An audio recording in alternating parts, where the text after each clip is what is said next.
तीर्थकुंडये जवळील कौलापूरवाडा येथे क्वालिटी कंपनीचे पोल्ट्री फार्म आहे। त्यामुळे माशांचा प्रादुर्भाव वाढला असताना आता पुन्हा या कंपनीने पशुखाद्य निर्मिती केंद्र सुरू करण्यासाठी धडपड चालवली आहे। त्याला गावकऱ्यांचा तीव्र विरोध आहे। प्रशासनाने देखील परवानगी नाकारली असताना कंपनी आततायीपणा करीत आहे। याबद्दल जाब विचारण्यासाठी काँग्रेस नेते आणि कार्यकर्त्यांनी कारखाना कार्यस्थळाला धडक देत निर्वाणीचा इशारा दिलाय। प्रकल्प बंद न झाल्यास तीव्र आंदोलन छेडण्यात येईल असा इशारा काँग्रेस नेते वकील ईश्वर घाडी यांनी दिलाय। आमचा तालुक्यातील कुठल्याही पोल्ट्री व्यवसायाला विरोध नाहीये। विषय हा आहे कौलापूर वाड्याच्या लोकांची तक्रार आहे ह्या क्वालिटी बद्दल, ज्यांच्या पोल्ट्री फार्म बद्दल। तो गावापासून 100-200 मीटरच्या अंतरामध्ये आहे। त्यांच्या आरोग्याचा प्रश्न आहे। सगळ्यात महत्वाचा मुद्दा आरोग्याचा प्रश्न आहे। त्यामुळं गावकऱ्यांनी पंचायतनी त्यांच्या ठराव तसा वरिष्ठ अधिकाऱ्यांना दिलेला आहे। तालुक्यातल्या ईओला दिलाय, तहसीलदार ते गावकरी डीसीना वगैरे सीओना सगळ्यांना भेटलेले आहेत। काँग्रेस पक्ष म्हणून आम्ही कौलापूरवाडा ग्रामस्थांच्या पाठीमागं खंबीरपणे उभे आहोत, तेही उभे राहणार आहोत।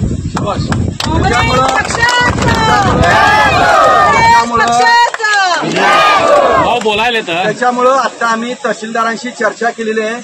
त्यांनी 3 दिवसाचा आम्ही मुदत दिलेली आहे त्यांना। 3 दिवसामध्ये ते काय पक्षी प्राणी काय असतील ते त्यांनी शिफ्ट करावेत आणि इथल्या लोकांच्या जीवनाशी आरोग्याशी खेळायचं क्वालिटीवाल्यांनी पण थांबवावं। आम्ही काँग्रेस पक्षातर्फे क्वालिटीला विनंती करतो, कंपनीला तुम्ही लोकांच्या आरोग्याशी खेळू नका। कृपा करून तुम्हाला पण विनंती आहे, तुम्ही चांगल्या बाकीच्या ठिकाणी तुम्ही तुमची पोल्ट्री शिफ्ट करा। आज क्वालिटी पोल्ट्री संदर्भात जे आंदोलन झालं, हा फक्त क्वालिटी पोल्ट्री कौलापूरवाड्याशी संबंधित आहे की खानापूर तालुक्यातल्या सर्व पोल्ट्रीशी संबंधित आहे? हा फक्त विषय कौलापूरवाड्याच्या लोकांशी संबंधित आहे। हा कौलापूरवाड्याची जी ही फॅक्टरी आहे आमचा तेवढाच मर्यादित विषय आहे। खानापूर तालुक्यातला जो इतर पोल्ट्री व्यवसाय आहे त्याच्याशी या आंदोलनाचा काही संबंध नाही।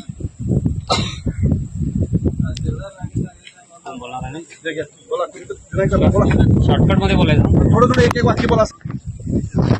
खानापूर तालुक्यामध्ये आज कौलापूरवाडा येतं या पोल्ट्री फार्माचा कौलापूरवाडीत गाववासियांना त्रास होत असल्यामुळे आम्ही इथं आंदोलन हाती घेतलेलं आहे आणि ते आंदोलन खानापूर तालुका काँग्रेस पक्षामार्फत घेतलेलं आहे।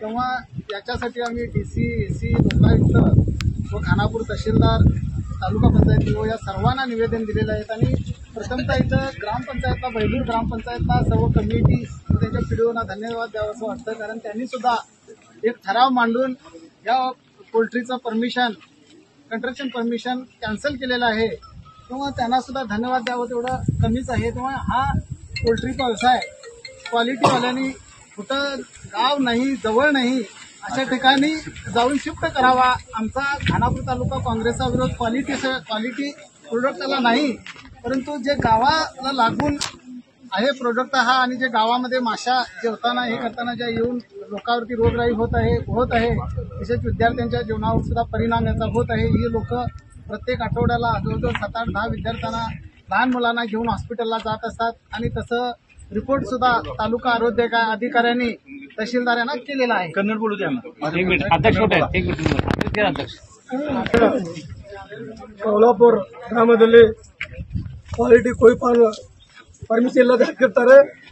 ಅದು ಈ ಕೌಲಾಪುರ ಜನರಿಗೆ ಆರೋಗ್ಯ ದೃಷ್ಟಿಯಿಂದ ಬಹಳ ತೊಂದರೆ ಮಾಡ್ತದೆ। ದಯಮಾಡಿ ಇದು ಬಂದ್ ಆಗಬೇಕು ಹಾಗೂ ಈ ಕೌಲಾಪುರ ಜನರಿಗೆ ಯಾವ ತರ ತೊಂದರೆ ಆಗುವಂತ ಕ್ರಮ ಪಂಚಾಯತಿನಾಗಲಿ ತಹಸೀಲ್ದಾರಿ ತಗೋಬೇಕು ಅಂತ ಮಾತನ್ನು ಜನರಿಗೆ ನಾನು ಹೇಳ್ಬಯಸ್ತೇನೆ। ಹಾಗೂ ನಾನು ಈ ಪೋಲ್ಟ್ರಿ ಫಾರ್ಮ್ ಬಂದವರಿಗೆ ನಾವು ನಮ್ಮ ಕಾಂಗ್ರೆಸ್ ವತಿಯಿಂದ ನಾವು ಸಂಪೂर्ण ಇದಕ್ಕೆ ಬೆಂಬಲ ಕೊಡ್ತೇವೆ ಅಂತ ಮಾತನ್ನು ನಾವು ಇವತ್ತು ಹೇಳ್ಬಯಸ್ತೇನೆ। डेप्युटी तहसीलदारने आम्हाला आश्वासन दिलेलं आहे हे 3 दिवस त्यांना ज्या काय कोंबड्या असतील त्या खाली करण्यासाठी, आणि जर करता 3 दिवसानंतर त्यांनी जर कोंबड्या खाली केल्या नसतील तर ते प्रशासनाच्या वतीने त्यांनी पोल्ट्री फार्मचा कब्जा घेतो असं सांगितलेले आहेत। आणि याची जर अंमलबजावणी झाली नसेल तर पुन्हा याच्यापेक्षा डबल पटीनं आम्ही इथं कौलापूरवाडा आणि इथं आजूबाजूच्या लोकांच्या वतीने इथं मोठ्या प्रमाणात आंदोलन करून याचा फडशा पडवल्याशिवाय राहणार नाही। लोकांचा जीव टांगणीला असताना प्रकल्प उभारू देणार नाही असा इशारा काँग्रेसने दिला आहे। यावेळी ब्लॉक अध्यक्ष महादेव कोळी, सुरेश जाधव यांच्यासह नेते आणि कार्यकर्ते तसेच ग्रामस्थ उपस्थित होते. चेतन लक्के बैलकर, KMM मराठी, बेळगाव.